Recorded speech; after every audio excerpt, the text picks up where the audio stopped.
Welcome to Consortium News. I'm Joe Loria. Today my guest is Lee Camp, someone probably known to much of our audience. Lee's a controversial comic and TV host that George Carlin's daughter Kelly called one of the few comics keeping my father's torch lit. Lee's humor was described by the New York Times as both acerbic and genuine. He's the head writer now and the host of the national TV show Redacted Tonight, which can be seen on RT America. Lee is also a contributor to Truth Dig. He's written for The Onion, which I find interesting, didn't know that, and he's a former staff writer for the Huffington Post. His web series Moment of Clarity has been viewed by millions of people.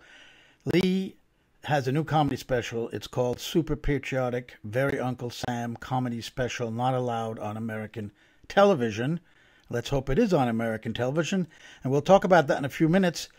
But before I introduce Lee, I wanted to say that I met him yesterday for the first time at the rally at the Pentagon parking lot, where we'd marched from Pentagon City, the Women's March yesterday. So Lee, welcome very much. Welcome to Consortium News Radio.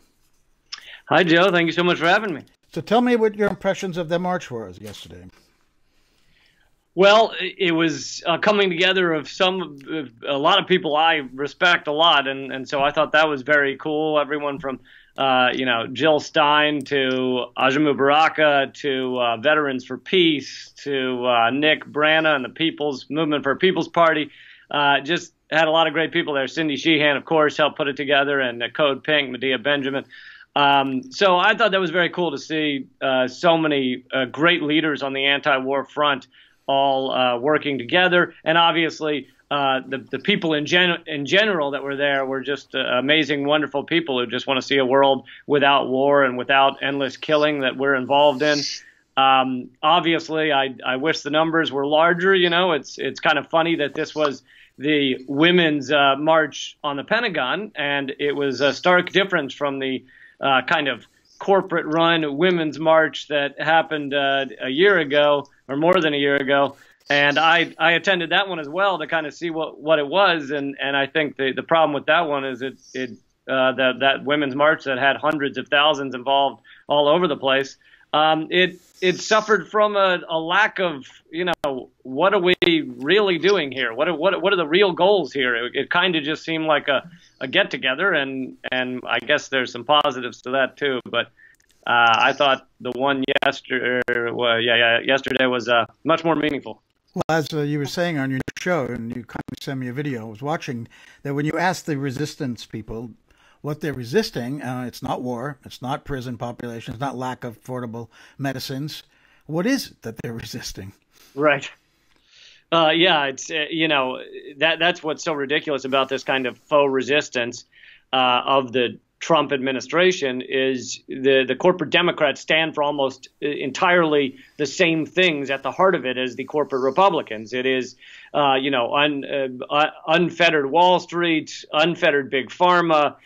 Even if they say they don't, even if the Democrats say they're going to do something about climate change, they're now already tamping down the expectations that they will do anything about climate change if they win the House after the midterms. They're already saying, hey, don't expect much on climate change if we win the House. And this is because these two parties have been bought off. A large Princeton study showed that we're now an oligarchy ruled by an elite business class. And what the people want is not happening. People don't want these wars. They don't want this bombing that goes on endlessly. They don't want trillions dumped into the Pentagon. And yet neither side, quote unquote, side of the same coin is really standing up against any of that. Well, that's absolutely right. And if corporate media had covered that demonstration yesterday, or things like that, or voices like yours, I think we'd have seen a lot more people in the streets. There was another speaker yesterday at the rally after the march, Walter Teague, and he was actually there during 1967 when they circled the Pentagon.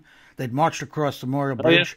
Yeah. And if you look at pictures from that day, they walked right up to the front door of the Pentagon. There were no gates. There was no security. Of course, they were met by a line of very skinny-looking MPs with little white helmets and an M16 rifle, compared to the kind of riot gear you'll see brought out these days if there's a gathering of a demonstration of any size. And they walked right up to, some of them got inside the Pentagon. It was a public building. It's the Defense Department, and this show just the idea that you can't get closer than we could. The parking lot tells you, and the kind of riot. They weren't there in riot gear because we weren't in large numbers. We were certainly not a hostile crowd, but this shows you how far we've come. That the establishment has to defend itself physically, and in terms of the media, in terms of its messaging, that anyone who opposes them has to be marginalized, and that's what we've seen.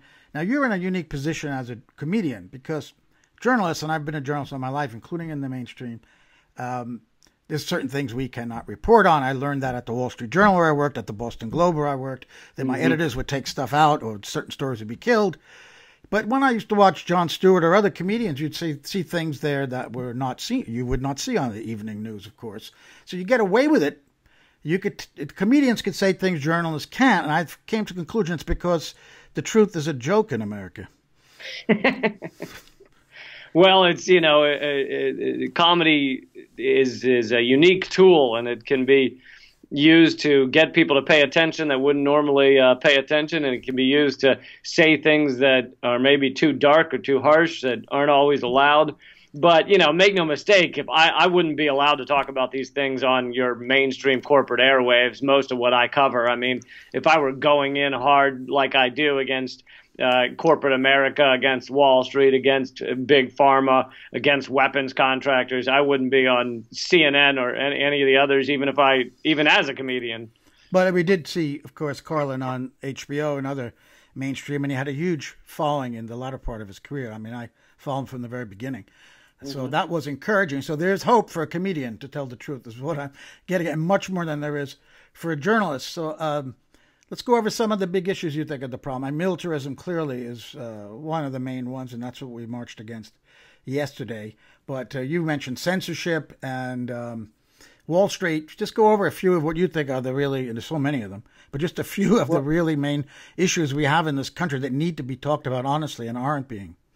Well, censorship is a big one right now because we're seeing all alternative, independent media and thought being actively crushed. I don't know whether it's hit you guys yet, but we saw so many good pages wiped away 2 weeks ago off of Facebook, and their editors were taken down off of Twitter simultaneously. So this was a conspiring of Facebook and Twitter to tear down outlets like Anti-Media, Free Thought Project, Police the Police, largely outlets that cover police brutality and try and hold our police state accountable. To see them, wiped away from multiple social media platforms at the same time goes to show how threatening it is to the power elite that these ideas are getting out there. And I think it's crucial right now that people stand up and not just demand that Facebook stop this nonsense of censorship, but also beyond Facebook to create other platforms, build up other platforms that are don't censor such important stories that won't be covered in corporate media. Well, you're absolutely right about the censorship of those, particularly those anti-police brutality sites. But their undoing was their success. They had over 2 million followers. Yeah. We have 13,000. That's why they haven't come after us. That's what I think. So we're trying to get bigger, but. Well, that could very well be true. I have 335,000 followers on my Facebook page. However, it's been stuck at that for the past 2 years because they clearly won't let it get any higher. And it never goes lower, meaning I'm not losing fans. They just have me capped. So it's, they have various ways of doing this. I'm actually surprised they went to the trouble to actually wipe the pages off because really the best way for Facebook to censor us is simply to stop showing our posts to people very often, which is what they've done the most. And you can look at analytics and see that posts essentially just do not go viral anymore. I mean, my post, but really any independent outlets or media, and everything's being funneled through your corporate channels now. You'll see CNN and these other MSNBC, Fox News, that their videos are getting millions of hits when they never used to, but it's now all that's shown to people. So you've noticed that your tweets and your Facebook posts don't get shared as much as they had in the past? Yeah, I think there's algorithm issues at hand where you put something like terrorism or war in a title, and then it immediately sets off the algorithm that, this might be a bad idea to let too many people see this. But beyond just that, I think it's very clear that if you get 1,000 views on something and it seems like it's on the cusp of going viral, I wouldn't put it past Facebook to actually have a real human being just go and check it out and decide whether it's something they want to go viral, because things, it didn't happen that often, but I used to, every few months, I'd have some post that got, 20, 30, 40,000, some crazy viral number. And it would happen occasionally. It never happened since the election. It's just over. Let's talk about RT for a second. Your show is on RT America. I appear on RT all the time, on International and America, and on Sputnik. And the idea that Russia is getting any of us, I can speak for myself, to say anything, is so ridiculous, because all I have to point out is I've been a critic of American foreign policy since before the Russian Federation existed. In other words, during the Cold War, when the Soviet Union existed. So certainly before RT existed, they came to me to ask me to go on because they'd read my articles on Consortium News in particular. I started going on Pierre Lavelle's show, Crosstalk, because he read my stories on Consortium News. He was a big fan of Consortium and of Bob Perry. And so the idea that I am changing what I'm thinking because I'm on, they're giving a platform to people, Americans, as you said, who are not foreign agents, but they are American citizens, but there's nowhere to go to speak out. And RT is giving that platform. How are you going to turn that down? It's because the establishment is as scared as you said. I think the left, the Republicans and the Democrats were really spooked by the insurgency on right and left.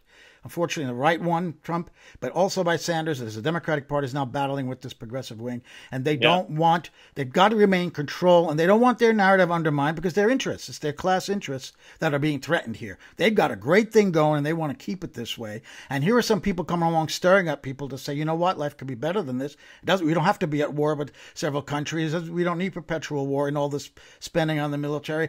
And then other countries, they get actually national health insurance, etc. They cannot let that message get out to the people. So tell me a little bit about how you got onto RT and what kind of criticism you're getting. How do you combat that? Well, I talk a lot about on my show about not just about ending war, but also about how Americans should have a right to health care, should have a better minimum wage, and should, have paid maternity leave. And of course, that is Russia's goal, is to force maternity leave on the American people. And, once mothers are taking care of babies, they will have won. That'll be, that'll be a real victory for them. So to be serious here, you're absolutely right. And it's the reason I'm at RT America. And there's so many other great voices that have been forced out of corporate media, such as Chris Hedges, right. such as Jesse Ventura, Ed Schultz, and, so many others. And they're not Larry King. yeah, Larry King for other reasons, I think. Okay. But they're not allowed to cover these issues and that are so important. I mean, Chris Hedges was forced out just for being against the Iraq War in 2003 or 4 or whatever it was, and that was too much for the New York Times. That's right. So it's amazing what level of going against the corporate mindset or viewpoints that it doesn't take much to get you booted from these other networks. And the way I ended up here is I've been doing stand-up comedy, largely political stand-up comedy for 20 years. And I had a popular YouTube show called Moment of Clarity. And, no corporate channel, none of our mainstream media wanted really anything to do with what I talk about. But RT just said, can you come and create a comedy show? And I write every word I say. And I, unlike just about every other comedy news show on television, and I have never been told to say anything or never been not told to say anything. So, it doesn't really fit with what the way they want to cast RT, the way they want to, what light they want to cast it in. But it's true that I just have crazy freedom here. If you look at like someone like Melissa Harris Perry was booted out of MSNBC, and she gave an interview with Democracy Now! Afterwards saying that, they forced her out because they didn't like the things she was talking about. One of the things that they stopped her from talking about was simply the Beyonce halftime show at the Super Bowl, because it was Black Power themed or something. You know, like that's the level. They ran in and stopped her show because she couldn't talk about Beyonce's halftime show. Like that's the level of censorship at the other networks, and I've never faced any of that. And yet they let Rachel Maddow go on inflaming two nuclear superpowers. Yeah, with her absolute nonsense about Russia without any evidence. A demagogue, really, is what she's become. It's really shocking to see that. But yeah, Neo-McCarthy. It really is McCarthyism all over again. And I grew up thinking that people looked on McCarthyism as this sad, barbaric time in America's past, and now they're so willing to do it all again. Well, I always wondered what it was like because I was born in '56. So I missed it. But now I know something what it was like. I don't think it reached that level. It's reached that level yet, but there's certainly people who are being shut down because of a different point of view that is allowed. It's not allowed to say things beyond these very narrow parameters, and that's what you do and do very well. For example, you talk about Wall Street as a Ponzi scheme and the power they have and what they did in Russia, for example, in the 90s when they teamed up with oligarchs, acid stripped the country and impoverish everyone. And Putin, of course, has put an end to that, and that's really why I think they want him out of there, because they want back into that financial market and all the natural resources of Russia. So tell me, how bad is is Wall Street, and what about the reporting on Wall Street that you see from corporate media? Yeah, there's hardly any reporting on Wall Street. All it is celebrating that a corporation did well, or that stocks have gone up. But of course, why do stocks go up? Well, because the worker has been fully exploited to the point that they can't demand anything from these corporations. That's why corporate stocks are doing so well.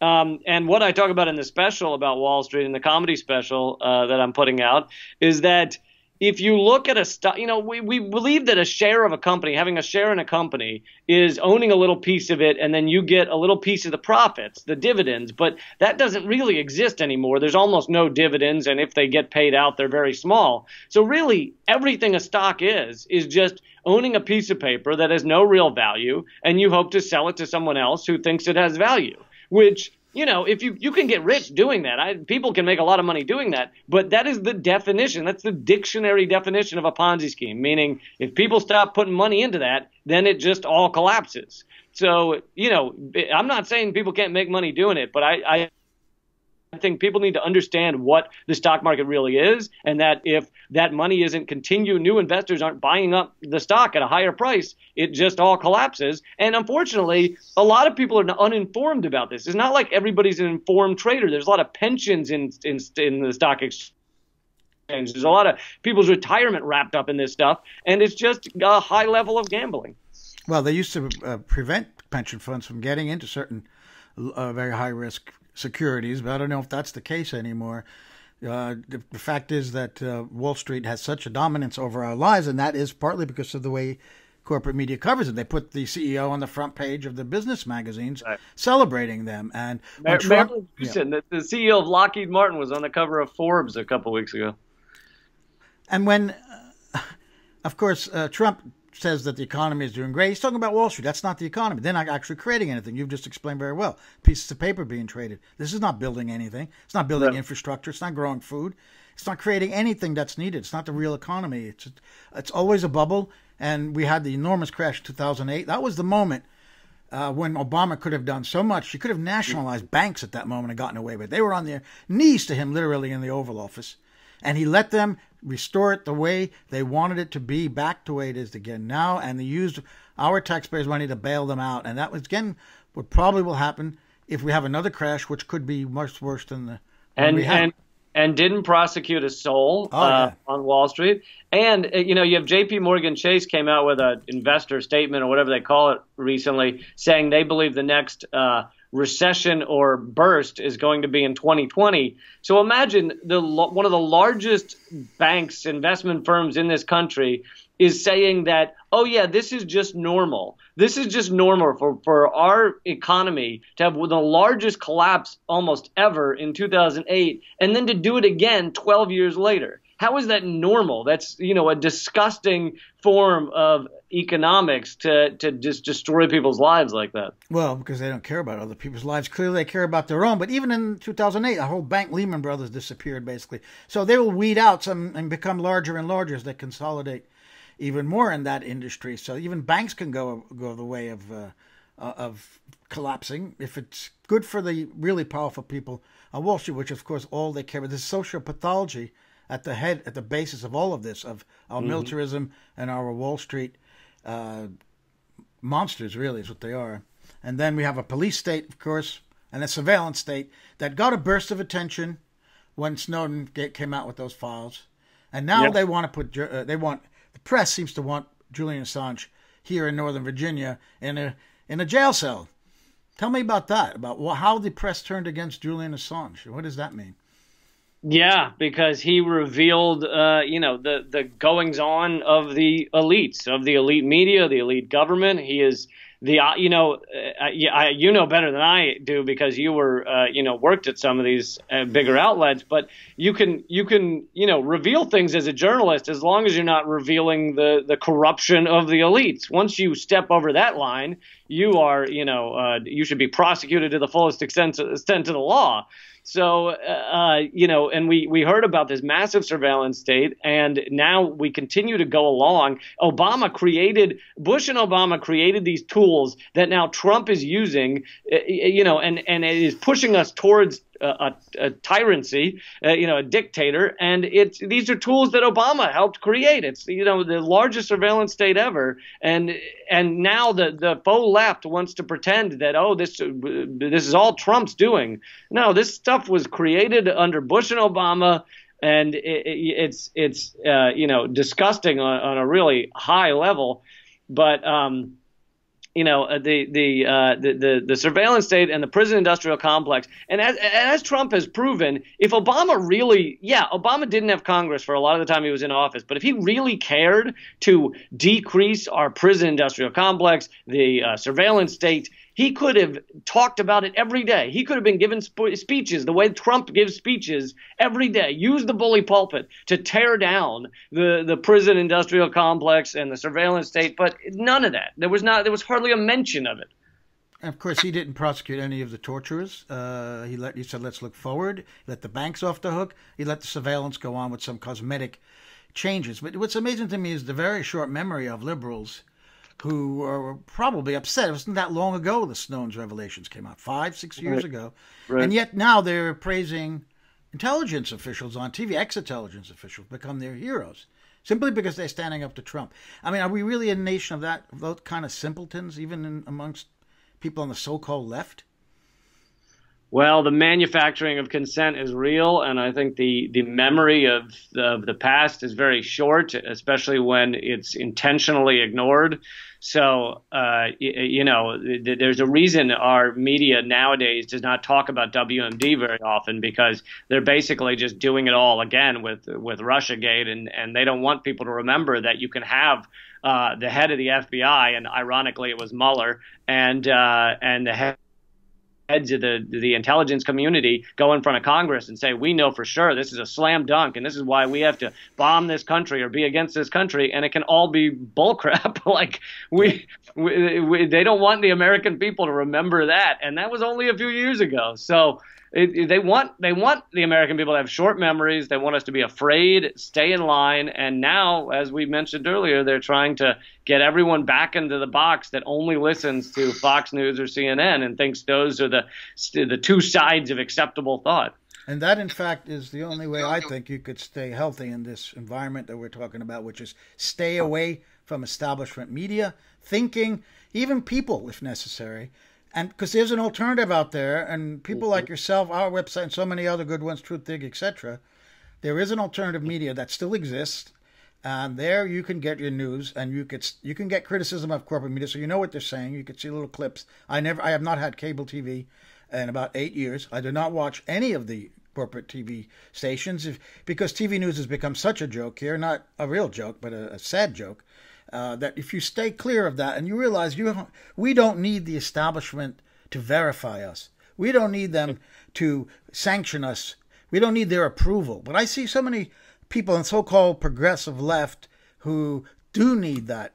That they like The Intercept, I have to say, or even Democracy Now! To some extent. They are looks like they want to be part of. They want in the hierarchy of the establishment to be somebody. And once you go down that road, you have some kind of symbiotic relationship with the establishment. You're finished. You've got to be totally cut off from it and your own person, and then you could be free. Do you agree with that? Yeah, I think you're making great points. And there is such a elite, lust for being on the inner circles and you want that, they want that access, and the idea of losing that access because they do one article critical is something that makes them all, even if they might understand what they're doing, they're too worried, they're too scared, they're self-censoring to stay inside those elite circles. And the other thing I think that our corporate media does so beautifully is it's just spectacle to get America debating in a very tiny window. And it's like most of it is just nonsense to fill the airwaves. If you look at the average, 10 stories that are covered on your mainstream media, 9 will not matter in 3 days at all. And the one that might matter is usually kind of slanted or staged in some way. But most of it is just this spectacle to just draw people's attention away from reality. Even the ones that are seemingly more important, for example, the Kavanaugh hearings, which were important, but what they never mentioned in all of that debating was that he voted 93% of the time with Merrick Garland, Obama's pick, when they were on the appeals court together. So I'm not saying he's not a troubled human being who I don't like, but to act like it's night and day, this guy's a monster and Merrick Garland is the heaven sent. They don't want people to know that we're really arguing about that last 7% of difference between these two corporate judges. They're both monsters on both sides of the aisle, and that's the message that won't get out in corporate media. And you're right, access is a practical reason why journalists want to stay close to powerful people. But I think there's a psychological element that I observed over 30 years in corporate media, which is that colleagues wanted to feel like a vicarious feeling of power by being close to people with a lot of power. And that's not the kind of power we have in the press. We have a power to cut those people down, to hold them to account. I found that power more powerful than political power. That's what attracted me, one thing, to journalism. I didn't want political power. We were trying to expose these people. But now they've been sucked into that. They want to be part of that clique, that club, that exclusive club. Were you more forced out, or did you just did you realize that wasn't the path for you? It was a force out, but I realized it wasn't my path the day I started taking it. I knew I had to have a job, and I worked from China on the inside. I never asked to be a staff reporter anywhere, for example. I didn't want to be totally controlled by a big media company, but I tried to push stories through, and I occasionally got a couple, in the Wall Street Journal, a story that the CIA most likely assassinated Dag Hammarskjöld, the second UN Secretary General. I was based at the UN. I got that late. I used to wait sometimes late at night till the big editors went and then try to push it in with younger editors. So I did that a couple of times, but then I think that started the end of the road, and they kicked me out because they actually found I wrote these stories on Consortium News. They didn't mention Consortium, but they mentioned my opinion article, which I think their analysis, so they couldn't have me anymore. That's really, so I was, one foot was always out, one was in, but they kicked the other one out, the one that was in. Yeah. So I am no longer in there, but it's so good to be outside and to be editor of Consortium News, I could tell you. Tell me something a little bit before we end here about where you come from. How did you get into comedy? And then I want to know about your last show. Where is it going to appear? I started writing comedy when I was about 12, and I wanted to be a comedy writer. That's what I thought I would be. And then at about 18, I started performing, and I did finish college, but I knew I was going to do stand-up comedy. But it wasn't political until probably I was 23, and I started putting a little bit of politics in it. I was touring a lot of colleges and that kind of thing, and I would sprinkle it in there. But then it became increasingly political, and I increased the amount of activism I was doing. And, so then for the past 10 or 12 years, it's been nothing but political comedy and trying to wake people up via words and fart jokes, I guess. But well, that's a difficult balance, I would imagine, between you're making serious political statements here, but you want people to laugh while you're doing it. That can't be easy, right? Yeah, at times it's hard, but I've always been more thrilled by getting a laugh on a dark subject. You know, if you're punching down, generally people can still laugh no matter how dark the subject is. If you're mocking the way our media, you know, will cover up a genocide or something, then the true victim of the joke is the media. So usually people can laugh at that because they're not laughing at those who are being killed or exploited. And I get more of a thrill out of getting a laugh off of something that's dark and important than I do with the easier topics, the easier routes. And that's, you know, I've been like that for a long time. I'd rather get that real deep guttural laugh. And I think especially second half of his career, Carlin was kind of like that too. He didn't care for the easy laughs. He wanted the dark laughs. And so that's really, and it is a tightrope to walk, and you don't always, you know, get it right. But I do my best to try and do that. Well, Carlin seemed like somewhat of a pessimist towards the end when he said he'd like to just watch the world end on CNN. And he didn't really have much hope for mankind. How do you come down on that? Do you have any? Are you optimistic in any way? Well, you know, Kelly Carlin said there might be some truth to her father believing that, but she felt that, you know, towards the end of his life, he actually did have some hope, but he was so sick of, you know, watching that hope blow up in his face that he kind of would say that he just found it fascinating how many people were dying in disasters. Yeah. But you haven't gotten there yet. You haven't gotten to that point yet. Yeah, not that point yet. I have hope without optimism. I don't think that, you know, everything's going to turn around tomorrow, but I do think there's a lot of amazing people out there fighting for change. And I think that the environmental destruction that's going on right now kind of changes the entire calculation of everything we're talking about. And it feels like, especially with the younger generation, that's starting to click that these other things that we bicker about all day long don't really matter if we don't have a world in which to bicker. Yeah. So I think that's important. And to answer your other question, the comedy special comes out November 6th, Election Day, and it'll be downloadable only at leecampcomedyspecial.com.